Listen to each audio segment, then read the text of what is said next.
வணக்கம். நான் Piramu சங்கர். எங்களது அன்பு அக்கறை அறுசுவை சேனலுக்கு உங்களை அன்புடன் வரவேற்கிறேன். அன்பினால் செய்கிற ஒவ்வொரு காரியமும் ஆனந்தத்தை கொண்டு வந்தே தீரும். இன்றைக்கி நம்ம சேனலில் உலக மகளிர் தினத்தை முன்னிட்டு பெண்கள் உடலுக்கு வலு சேர்க்கக்கூடிய சத்தான உணவான உளுந்தங்களி செய்கிறது எப்படின்னு தான் நான் இன்றைக்கி செஞ்சு காட்ட போகிறேன்.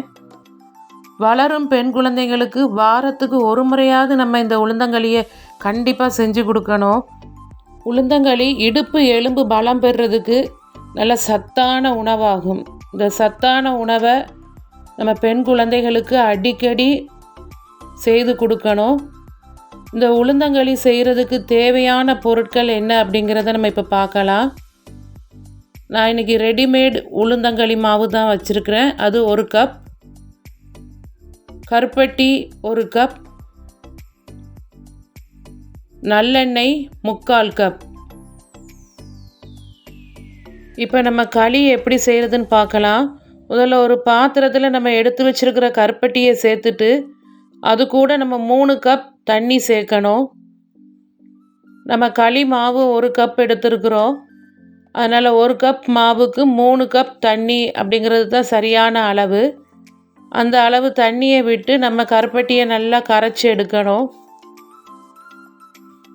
கருப்பட்டியில் சில சமயம் நமக்கு தூசு துரும்புகள் இருக்கலாம். அதனால தான் நம்ம கருப்பட்டியை லேசாக கொதிக்க விட்டு கரைய விட்டு எடுக்கிறோம். அது நல்லா கரைஞ்சதுக்கு அப்புறமா நம்ம அதை வடிகட்டி எடுக்கணும். இப்போ நம்ம கருப்பட்டி கரைசலை வடிகட்டிடலாம்.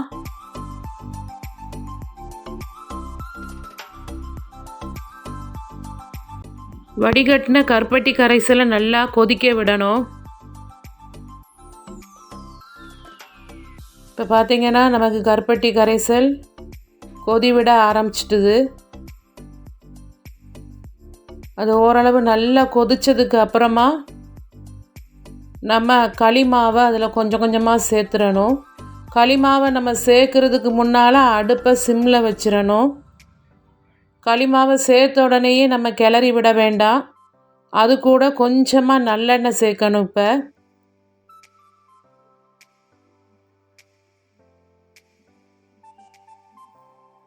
நல்லெண்ணெயை சேர்த்துட்டு ஒரு மூடியை போட்டு நம்ம ஒரு 10 நிமிஷம் சிம்மில் வச்சு வேக விடணும். இப்போ பார்த்திங்கன்னா நமக்கு களி மாவு ஓரளவுக்கு வெந்துட்டுது. இப்போ நம்ம கைவிடாமல் அதை கிளறணும். கொஞ்சம் அங்கங்கே மாவு கட்டிகளாக இருக்கிற மாதிரி தெரியும். அதை நம்ம கிளற சரியாயிடும். சில பேர் களி மாவை தண்ணியில் நல்லா கரைச்சி வச்சுட்டு களி கிண்டுவாங்க. அப்படியும் செய்யலாம், அல்லது இப்படியும் செய்யலாம். நம்ம எடுத்து வச்சுருக்கிற எண்ணெயை அப்பப்போ கொஞ்சம் கொஞ்சமாக சேர்க்கணும். சேர்த்து கொஞ்சம் பொறுமையாக நம்ம கிளறணும்.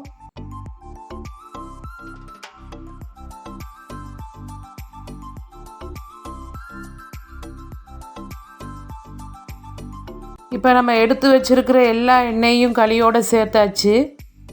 களியும் நமக்கு ஓரளவு இப்போ தயாராகிட்டுது. இப்போ பார்த்திங்கன்னா நம்ம களியை கிளறும்போது அது சட்டியில் ஒட்டாமல் அப்படி சுருண்டு வருது. இதுதான் நமக்கு களி தயாரானதுக்கான நல்ல பதமாகும். சட்டியில் அது ஒட்டக்கூடாது. அதே மாதிரி நம்ம இதுக்கு முன்னால் சேர்த்த எண்ணெய் எல்லாமே அப்படி பிரிஞ்சு வரும். இப்போ பார்த்திங்கன்னா தெரியும். எண்ணெய் பாருங்கள், நம்ம சேர்த்த எண்ணெயெல்லாம் அப்படியே பிரிஞ்சு வந்திருக்குது. களியோட நிறமும் அருமையாக இருக்குது. இப்போ நம்ம தொட்டு பார்த்தோன்னா கையில் எண்ணெயை தவிர மாவு எதுவும் ஒட்டக்கூடாது.